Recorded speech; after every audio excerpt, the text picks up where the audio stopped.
그의 겨울은 이상하리만큼 깊고 고요했다. 아침이면 숨을 들이마시는 것조차 서툴 만큼 공기가 얼어붙었고 어머니의 기침은 점점 깊어졌다. 약초를 다려도 고열을 내려도 의원들이 왔다 가도 낫지 않았다. 나는 무언가를 할 수 있다는 마음보다 그냥 곁에 있어야 한다는 생각으로 날들을 버텼다. 어느 밤 어머니가 힘겹게 입을 열었다. 잉어탕이 먹고 싶다 하셨다. 어릴 적 병을 앓고 있을 때 외할머니가 끓여주던 잉어탕이 그렇게도 속을 풀어주었다고. 나는 가만히 고개를 끄덕였지만 마음이 복잡해졌다. 한겨울이다. 냇물은 꽁꽁 얼었고 잉어는커녕 물길조차 보이지 않는다. 그렇다고 그냥 넘길 수는 없었다. 어머니가 다시 뭔가를 먹고 싶다 말해준 건 오랜만이었으니까. 그 말 한마디가 내 안에서 얼어붙어 있던 감정을 움직였다.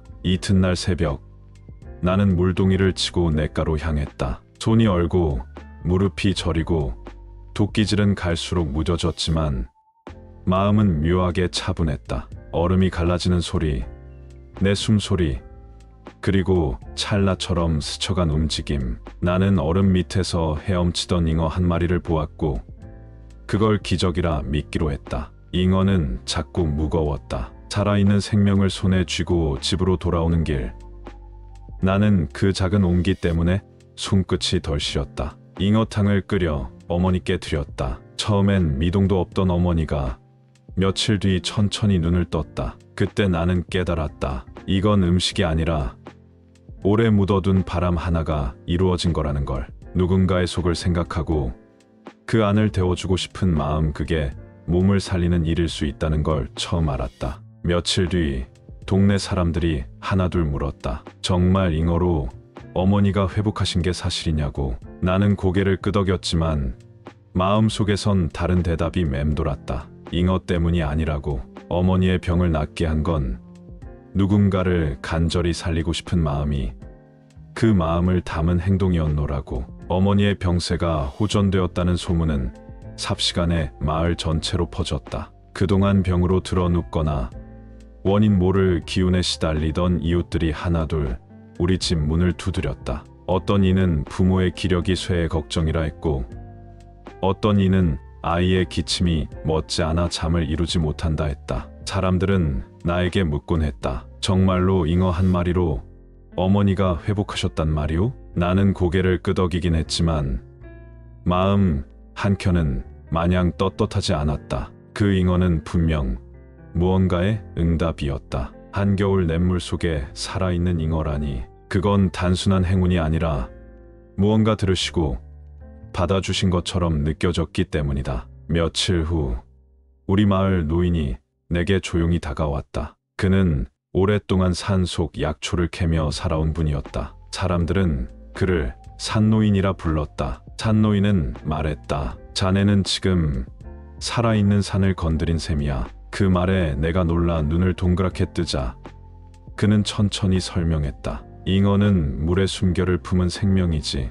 그런 잉어가 자네 손에 들어온 건 자네의 마음이 그 물의 숨결과 닿았다는 뜻이야. 나는 그 말이 한동안 머릿속을 맴돌았다. 물의 숨결이란 무엇일까? 그날 잉어를 잡을 때 나는 숨을 참았고 물속은 조용했고 시간도 고요했다. 아마 그건 단순한 물이 아니라 세상이 쉬어가는 호흡이었는지도 모른다. 며칠 뒤 나는 다시 냇가로 향했다. 이번에는 잉어를 잡기 위해서가 아니라 그곳에서 숨을 쉬기 위해서였다. 얼음은 여전히 녹지 않았지만 귀 기울이면 물이 흐르는 소리가 들렸다. 나는 나직하게 혼잣말처럼 중얼거렸다. 어머니가 살아났으니 이번엔 마을이 좀 더 건강해졌으면 좋겠다. 그 순간 얼음 밑으로 물고기 떼가 스쳐 지나가는 모습이 보였다. 그날 이후 냇물은 다시 흐르기 시작했고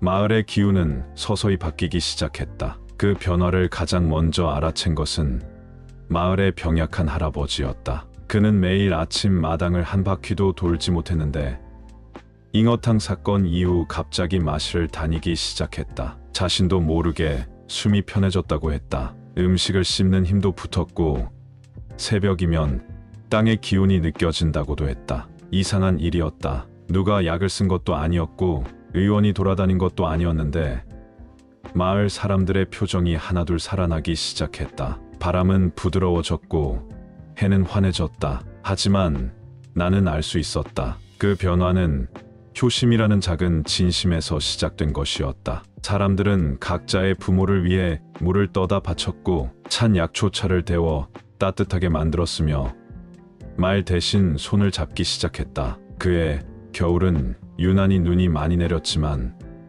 아무도 병들지 않았다. 산노인은 내게 다시 말을 건넸다. 몸이 아프다는 건 마음이 그만 쉬고 싶다는 뜻이야. 자네가 한 건 피리를 불지 않고도 그 숨을 되돌려준 거지. 나는 그 말을 종일 곱씹었다. 그날 밤 어머니는 나지막이 중얼거리셨다. 이 냄새 예전 아궁이에서 피우던 쑥 같구나. 나는 말없이 아궁이 앞에 무릎을 꿇고 앉아 불을 지폈다. 내 손등엔 아직 냇물의 상처가 남아 있었지만 이상하게도 그 얼음보다 더 차가운 외로움은 이제 사라지고 없었다. 눈이 녹기도 전 마을 어귀로 낯선 이들이 들어섰다. 허름한 옷, 깊게 눌러쓴 갓, 마른 얼굴과 검은 눈동자. 그들은 자신을 장터, 약장수라 소개했다. 병을 고치는 약을 팔러 다닌다 했고 산에서 난 귀한 뿌리를 담은 특별한 가루라 했다. 사람들은 처음엔 조심스러워했다. 하지만 며칠 뒤 병중에 있던 마을 여인이 그 약을 먹고 한밤중에 벌떡 일어났다는 소문이 퍼지자 상황은 급격히 바뀌었다. 다음 날 장터는 발 디딜 틈 없이 붐볐다. 사람들은 쌀과 옷감을 팔아 그 약을 샀다. 누구도 냇물에 내려가 잉어나 약초를 찾지 않았다. 효심은 여전히 입에 오르내렸지만 그건 이제 말뿐이었다. 나는 마음이 불편했다. 그 약이 진짜일까?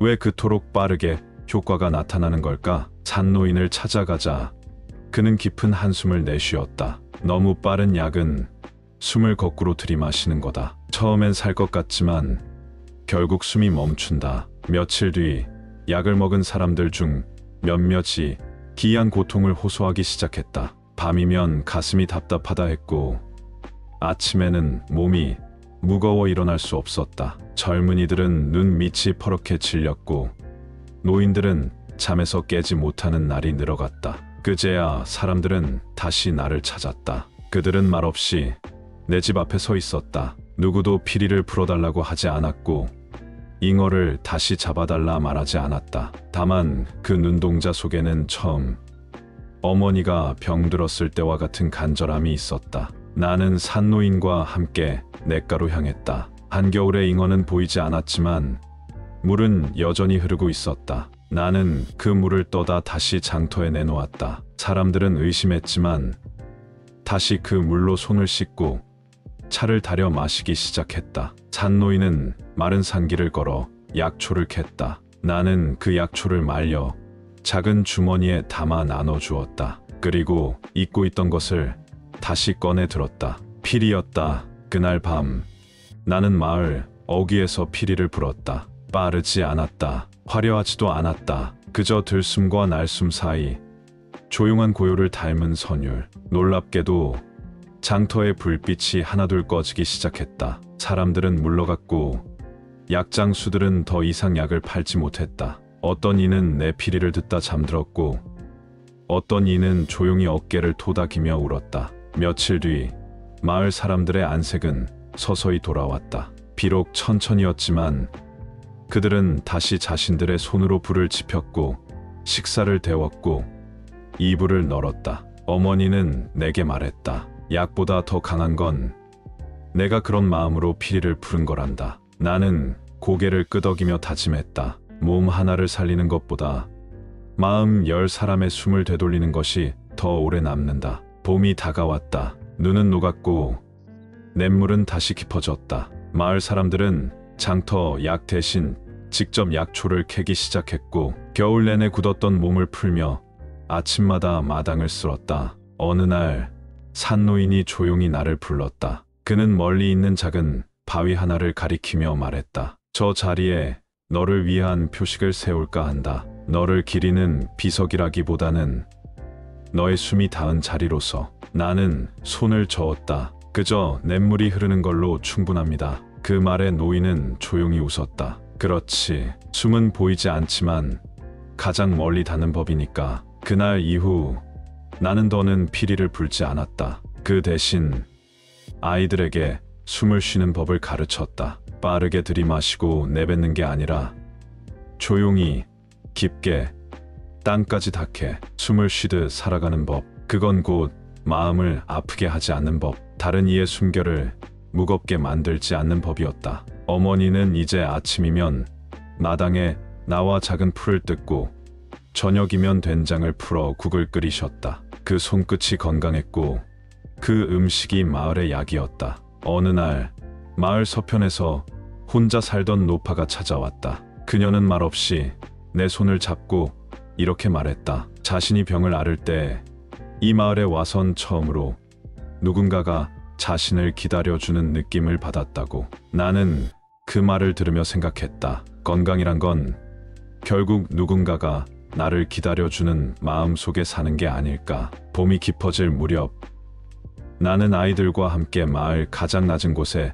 작은 정자를 지었다. 그곳에는 아무 장식도 없고 아무 간판도 없었다. 다만 나무로 된 벤치 하나, 그리고 가운데에는 깊고 투명한 물단지가 놓여 있었다. 사람들은 그곳을 숨터라 불렀다. 지친 이들은 그곳에 와 앉았고 기쁜 이들도 그곳을 찾았다. 아이들은 놀다가 지치면 거기서 숨을 골랐고 어른들은 조용히 고개를 떨구고 앉았다가 다시 일어섰다. 그날 이후로 마을엔 다시 약장수가 오지 않았다. 대신 계절이 약이 되었고 서로가 서로의 약이 되었다. 나는 언젠가 떠날 것이다. 하지만 내가 떠나도 이 마을에는 여전히 숨이 흐를 것이다. 왜냐면 진짜 건강이란 몸이 낫는 것만이 아니라 마음이 숨을 멈추지 않는 것이라는 걸 이제는 다들 알고 있기 때문이다. 오늘도 마음 건강하게 숨 쉬셨나요? 이번엔 잉어산과 효자문 이야기를 각색해 보았답니다. 작은 숨결 하나가 우리 삶을 바꾸기도 합니다. 다음 이야기에서도 따뜻한 숨 함께 나눠요. 들어주셔서 감사합니다. 건강하세요.